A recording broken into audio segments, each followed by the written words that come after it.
Morning. How many of you know what a life hack is? Anybody know what a life hack is? A life hack is like an uncommon solution to a common problem. Okay, sometimes you get these packages that have like this heavy plastic around them that's kind of sandwiched on the ends, and they're tough to open and stuff. A life hack to open those kinds of packages is to take a can opener and use the can opener to cut the edge off, and the thing will open right up. It's super simple. And not a lot of people have DVDs anymore or a CD, but they used to get scratched, right? And you know what a hack to fix a scratch on a CD or a DVD was? You take a banana peel and you wipe it on the disc, and it'll play fine. It'll play fine. Life hacks, they're simple, they're creative, and they're effective. If you you ever lose like a little something, like maybe ladies, a piece of an earring or something like that, take a vacuum, put a piece of pantyhose or something like that, some kind of small mesh on it, and just start vacuuming it up, and it'll stick right on it. Life hack, need to light a fire, and you don't have any kindling, but you have a bag of Doritos, okay? The Doritos work to light a fire, okay? They can use those as kindling, and then you can eat them too, if you break a glass and you don't know where all the little tiny pieces are, just dampen some bread and go like that. Use it as like a little sponge, a little mop, to get the little bits of glass, and don't eat that though. Or if you want to fog-proof a bathroom window or mirror, first clean it with shaving cream, wipe it off, and it won't fog up anymore. Life hacks, and there are if you look online, there are hundreds and hundreds of life hacks. There's websites that are just dedicated to the evangelism of all these hacks, they're designed to make life more efficient, easier, and all that kind of stuff, now life hacks aren't just modern, okay? They're for modern life, but Jesus introduced a number of transformative life hacks, and the one problem that he addressed was a hack for life itself. The problem with life is this, that life on this earth doesn't last. Have you noticed? It doesn't last, and that's the problem. And he addressed that, and he offered this ultimate solution to it. This problem, it was through his death that was proved by his resurrection, okay? The effectiveness of this hack was proved by his resurrection. And he also explained this life hack in personal and practical terms. He said this. He quoted for us in John chapter 12. He said, "Those who love their life in this world will lose it." It's kind of counterintuitive, right? Those who love their life in this world will lose it. You lose this one and only life that you get in this world. That's just how it works right now, and the way it works right now. And those who care nothing for their life, he says, will keep it for eternity. In other words, just as Jesus gave up his life on the cross, but gained resurrected life, so we're meant to emulate what he did, and to give up, to sacrifice our life, not in the same way that he did, but what he's talking about is doing good for other people, serving other people, not just always being about yourself. You got that family member, right? Maybe hopefully they're not sitting right next to you, that they're just all about themselves all the time. And he's saying, don't live that way. Don't be all about yourself. Be about other people. In other words, in simple terms, give life away in order to get life. If you give your life away, what you're going to find is life is going to come back on you. Okay. Another time, he gave this hack. He said, "Give, and it will be given to you, much more than you gave, and it'll be given to you." He said, "In good measure, pressed down, shaken together to get all the air out of it, running over, it'll be poured into your lap." When you're generous with other people, generosity will come back with you. He says, for the measure that you use, it will be measured to you. You get the image he paints?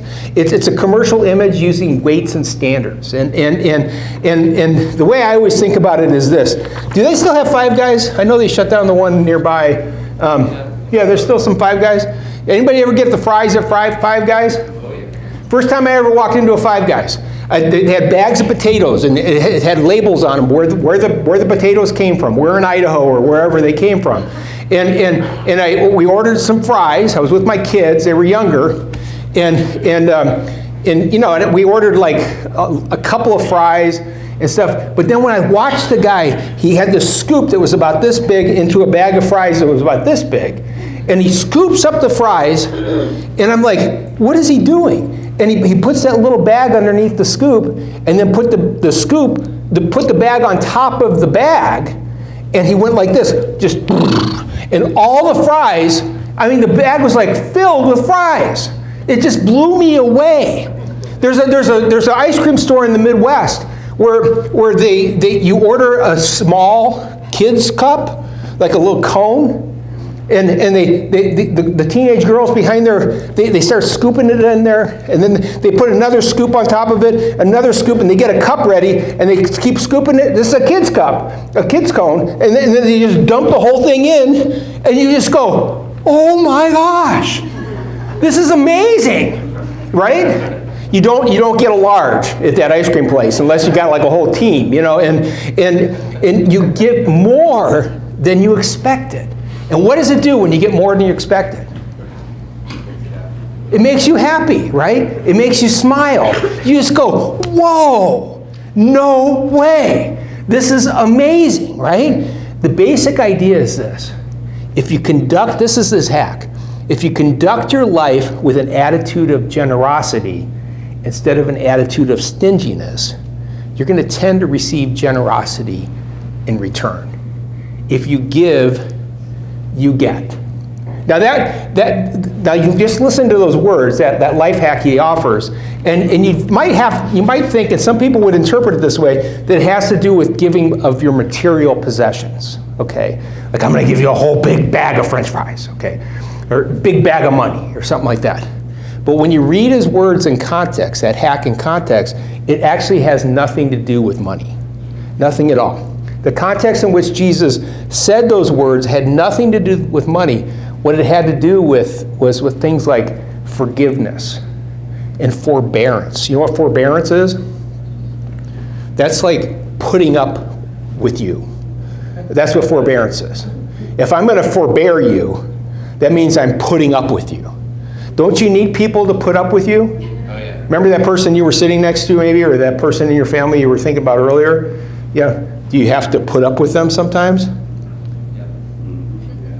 No? There's a delight to be around all the time, right? And we need each other. We need each other to put up with each other, right? And what Jesus was promoting was generous relationship. He was talking about a relational cause and effect. That the measure you use in your relationships will be the measure you will tend to receive in your relationships. In other words, if you want people to be generous with you in putting up with you, in cutting you some slack, offering you forgiveness sometimes, then why don't you do that yourself and be that way with them, okay? Let me read some of the things he said. This is recorded in Luke chapter 6, that he said when he talked about putting up with other people, forbearance. He said this, bless those who curse you. Pray for those who hurt you. If someone slaps you on one cheek, offer them the other cheek also. If someone demands your coat, give them your shirt too. Give to anyone who asks, and when things are taken away from you, don't try to get them back. And he said, do to others what you would like them to do to you. Okay? In other words, put up with each other sometimes, Put up with each other. And then he talked about forgiveness. He said, don't judge, and you won't be judged. Do not condemn, and you will not be condemned. Forgive, and you will be forgiven. Now, give forbearance, give forgiveness. Set aside your annoyances and complaints. Put up with other people. And there's no guarantee, but they will often tend to put up with you. Okay?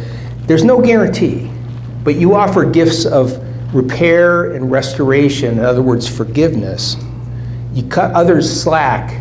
I tell people that all the time. I'm going to cut you some slack because someday I'm going to need you to cut me some slack, right? And that's a life hack. Give and it will be given to you. In good measure, pressed down, shaken together, and running over will be poured into your lap, okay? And the measure you use will be measured to you. Give and you will get. Whatever you want, in other words, here's a life hack, give it away. Okay? If you want something, give it away. And the measure you use will be the measure. The bigger point is this. What you want from God, give to other people. Does that make sense? Do you want forgiveness from God? Okay? Give that away to other people. What he gives you, you give to other people as well. And do you want God to put up with you sometimes? Yeah? You know, well, you do that for other people too. Live that out in your life.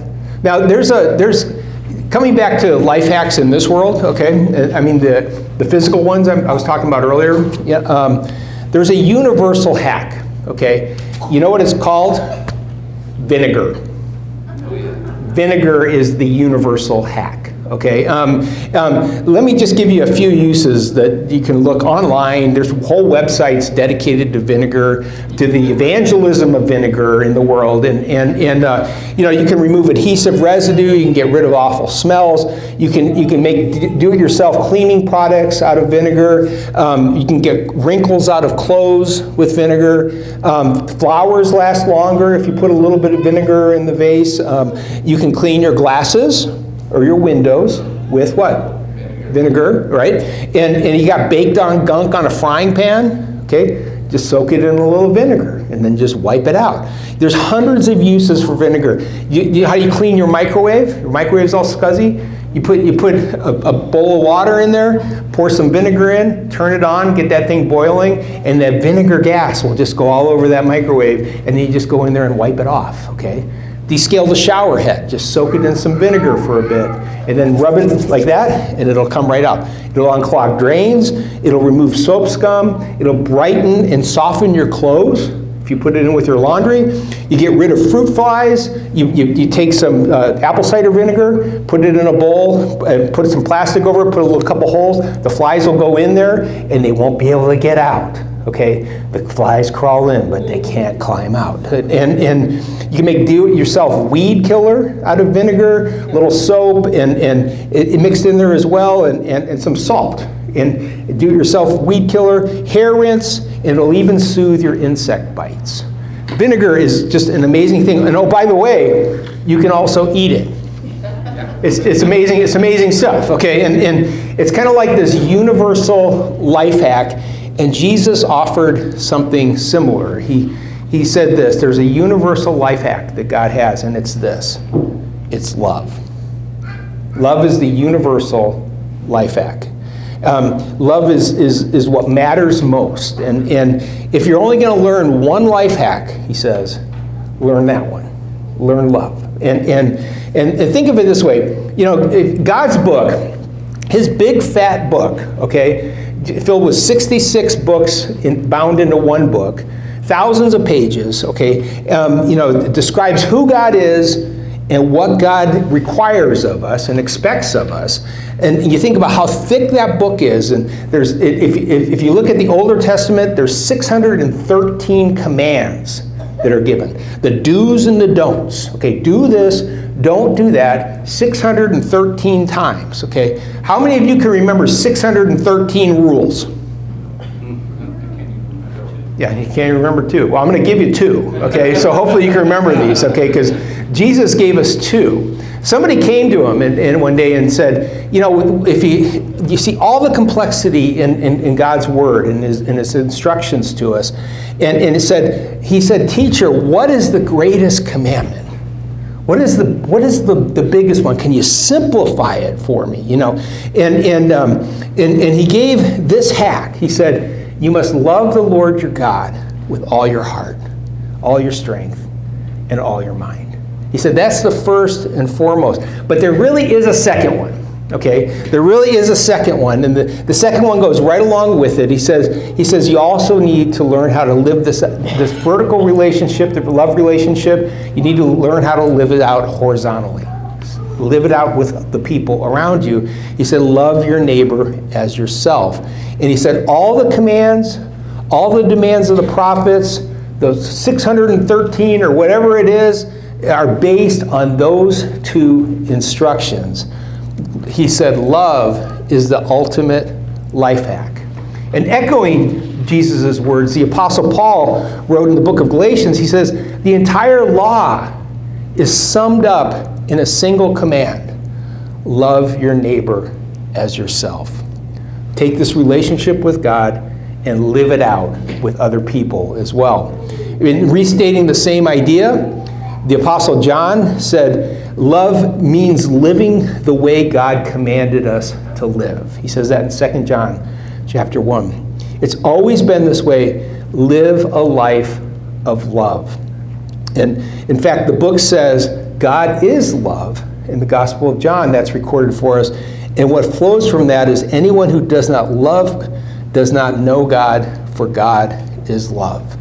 And so when Jesus said, give and it shall be given to you, good measure, pressed down, shaken together, running over, pour it into your lap. That ice cream is just going to go fall into the cup. The fries are just going to pour into the bag, and it's going to make you go, whoa!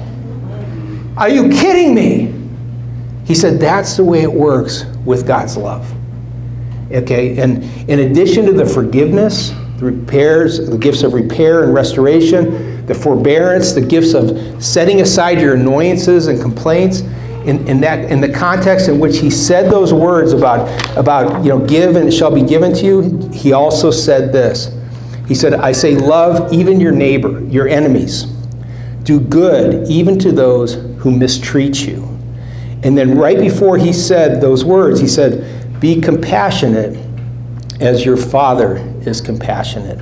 All of this is an extension of what God offers to us, really. And at the end of the day, he framed the context for his comments about this life hack. He said, this is what God is going to give you. He's really clear about the fact that we're not let off the hook. We have to learn how life is like this lab, that we learn certain theories, and then we have to learn how to live this out in our life together and learn how to do this. And it's not always easy, because it's not easy putting up with you people. Right? Right? It's not, for us, why is it hard? Because we're people. And there's a great line in Seinfeld, people, they're the worst. Okay? And we're the worst. Okay? But God looks at us and he also says, yeah, but you're also the best. I made you in my image, and I love you more than you know. And so I'm going to put up with you. I'm going to give you what you don't deserve. I'm going to put up with you. I'm going to show you forbearance. I'm going to offer you forgiveness. I'm going to give you my love. And here's the exchange. All I expect back, and hopefully you understand that I'm filling up your bag. It's just more than you can imagine, more than you know. And so all I expect in return is for you to turn around and put up with others. Learn how to do that. It's not always going to be easy, right? And it's okay, because it's not always easy with you either. And I'm going to offer you my forgiveness. And it's not always going to be easy to forgive. But it's okay, because it's not always easy to forgive, for others to forgive you as well. And then learning how to be generous with others, being patient with others, being kind to others. These are the qualities of love. Honoring others, looking out for the interests of other people, protecting others, believing in them, and persevering, hanging in there with them, remembering The Word says that love never fails, never does. And learning when we learn how to love others, what ends up happening is we're expressing the love that we've received from God. There's no guarantees.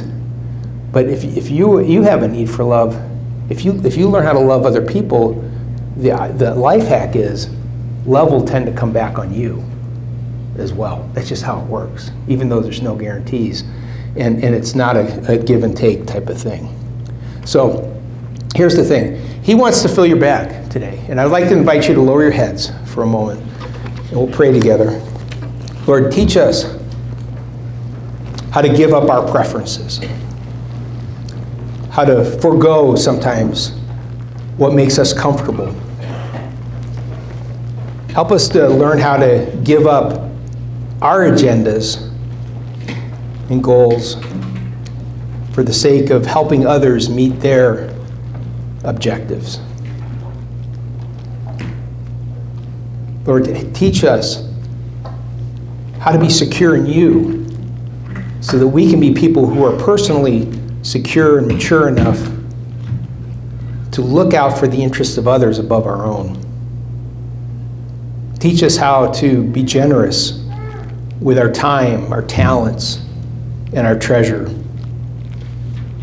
Give us the energy that we need to invest in other people as well as to take care of the things that are right in front of us in our own personal lives. Teach us how to use our time, not only for our own personal benefit, but also for the benefit of someone else. Teach us how, in other words, to put our faith into action. It's in your holy name we pray. Amen.